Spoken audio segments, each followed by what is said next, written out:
Welcome to Land Academy. I'm Jack Butala. I'm Jill DeWit. We show you how to buy real estate for half of what it's worth. And sell it on the internet really fast. We are Jack and Jill, and this is the Jack and Jill Show too. With over 15,000 completed transactions, we're the experts at acquiring property. Of all kinds, not just land. For half price and flipping them for way more. All right, let's get this show started. Jack Butala with Jill DeWit. Hi. Welcome to our show today. In this episode, Jill and I talk about acquisition decisions on the fly with ParcelFact.com, our new website.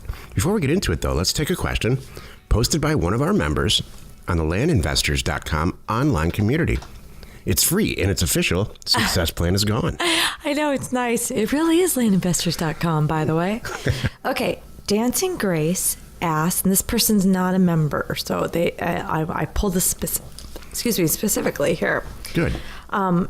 She says, I happen to buy an infield lot with houses on both sides in a suburb of Pueblo, Colorado, with utilities to the street, selling at $10,950 at market. I have posted on Zillow, and no one called after 2 weeks, but one person from my mailer to the neighbors called after 1 week, but not returning calls now. I'm thinking my buyers may be builders, not consumers. I thought to specialize in infill lots, but I worry that if I deviate from the proven path and wander off and have to figure out the ins and outs of my town, could someone give some advice on, one, how to market infill lots? Oh, I bet Jill's going to give advice on that. Good. Two, should I stay in the infill lot business?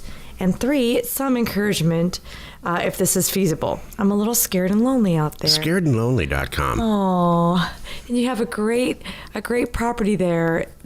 You shouldn't be scared and you shouldn't be lonely. So just for clarity's sake, Grace, it says infield lot here with the correct. It's called an infill, F-I-L-L lot. I was reading it verbatim. No, that's good. Yeah. So that's how you know this is real. I really read it verbatim. Hi, Jill, how you doing this 6:30 in the morning today? Oh my goodness, I'm doing great. I'm peachy. Exactly. So Jill's going to tell us how to market property.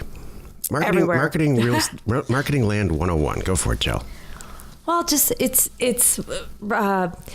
this type of lot, which we have had and sold, and these are great, by the way. I love having these because talk about, no work. I mean, people really can drive right up to it. If it's got utilities like this one, right at the curb, it's paved, it's done, and there's houses on two sides. So this is a great thing. For the vast majority of people, land buyers, this is what they want. Mm-hmm. Property you can drive, it's got an address. Right? Oh, yeah, that's true. We talk a lot on the show about properties that are way out, rural properties which, by the way, a ton of people want, but this sings to everybody. Mm-hmm. The big thing is you're limiting yourself by putting it only on one place. The whole concept, and this is Jack's big thing, and he's right. Reach. How is the right buyer going to find your property? Who's looking for this, by the way? You only have it posted in one place.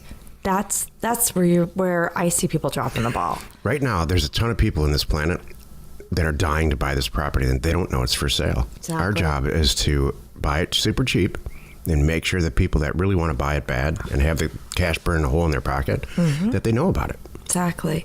It should be on Zillow and Trulia and your website. And I'm like going down the laundry list here. Landpin. I would argue that this type of property, I'm talking out of both sides of my mouth maybe, but this type of property should be listed with a real estate agent in the beginning of your career. Because I think the people that are buying houses need to know that if they're driving around with a real estate agent, they need to know that this property is available to build a house on. Mm-hmm. That's not crazy. I'm not saying that you should do it for every single property and for the rest of your career, but I do think that it's logical. Mm-hmm. And then increase the price to make sure the commission gets covered. And they want to work with it. That's right. The thing too. Some agents, you'll run into the problem where it's not worth that much. My commission is $600 versus $6,000. I'm going to put in a different, they have a different work ethic, and I get that. Most people pick a real estate agent based on who they know. Oh, my sister-in-law's friend, she just became a real estate agent. We should list our house with her. Right. Never do that. Exactly. Find a person who's got a ton of listings that are just like the one that you have, this one here. They're probably the most likely candidate. Maybe not, but that's a good place to start. Exactly. And like I said, post it everywhere. Don't be sorry, coffee machine. This is funny. Don't be shy about blasting it out there. Don't just put it one place and expect them to dig and find it, including social media. I mean, this is interesting. I'm seeing a lot of interesting properties pop up on social media, like Facebook specifically. And I love it. And people will put in, I've seen everything from wholesalers having a property that needs to be renovated, and they're put pictures up there, and they're like, hey, here's what I got it. Here's the comps. Here's what I'm going to sell it for. And I've seen all the way done, fully renovated homes on social media. This is a perfect thing for that too. So none of these ideas are crazy. Here's the takeaway. If you want to sell a piece of property, post it everywhere, number one. I mean, everywhere.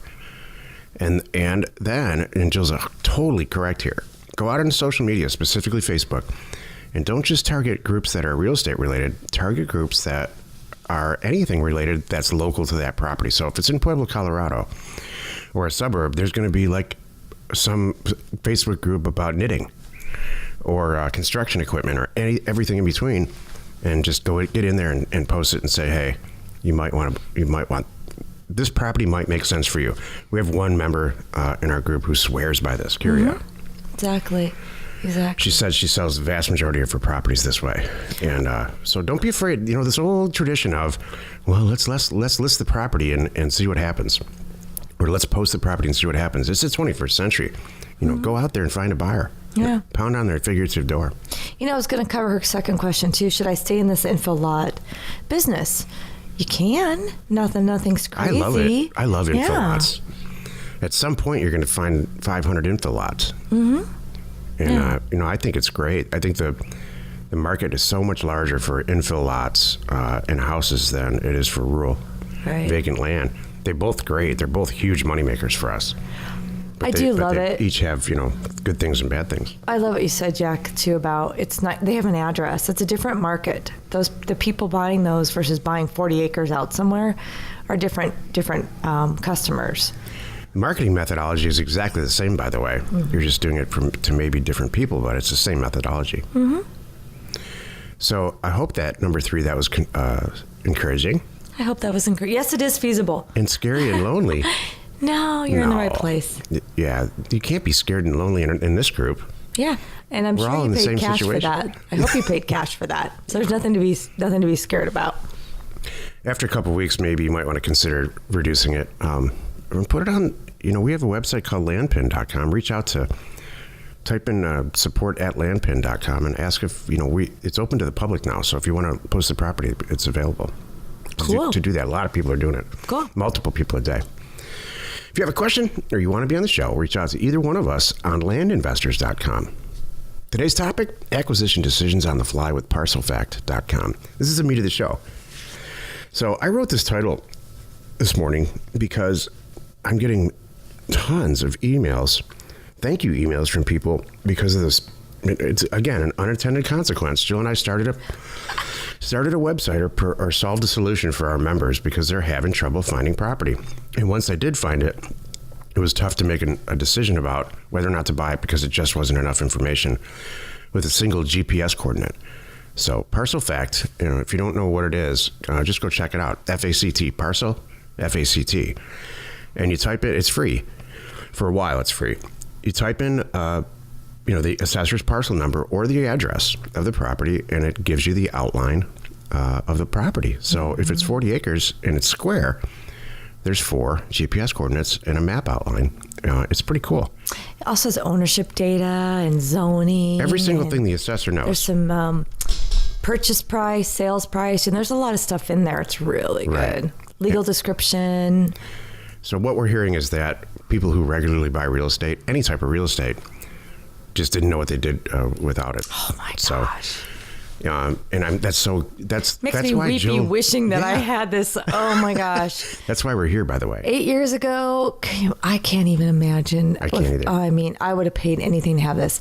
And with the stuff that we struggled with, and there were some paid products that I used that were clunky. And, pretty at the end of the day, I'm pretty much sitting there figuring it out myself. I have multiple screens going, trying to find a property. It was hilarious.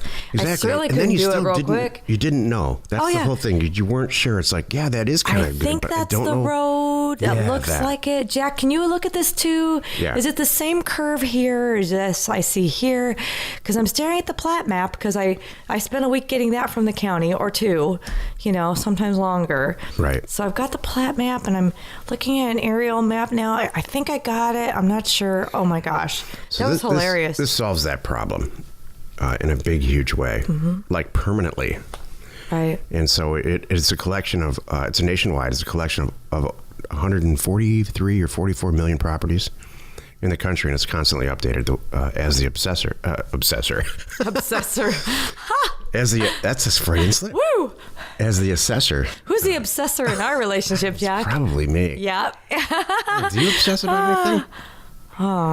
What do I? What are you obsessed with? I like this question. What am I obsessed with? Making sure everybody around me is having a good time. If That's anything, a good obsession. I'm like, hey, what do you want to do? I think that's true. Actually. You know what? I actually, I obsess about everybody being happy, sometimes too much. I worry about people not being happy, and it's not up to me, it's up to them. We'll leave that alone. This is not psychology 101 today. Well, the topic's kind of done, so I really want to hear what else you're obsessed with. Oh, I was going to talk about the unintended consequence too, because I think that was so funny. Oh, go ahead. So we use unintended consequence, sounds bad, when it's unintended good. Like everything that we do is an unintended consequence. Who knew this would all work?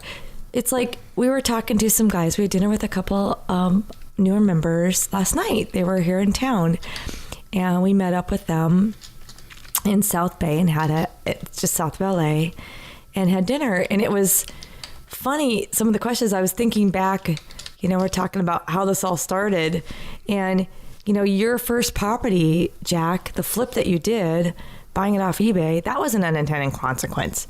I'm sure you didn't realize, wow, that really does work. And then you when you really went at it from a different angle, which you dreamed up yourself, you were doing faxes back then.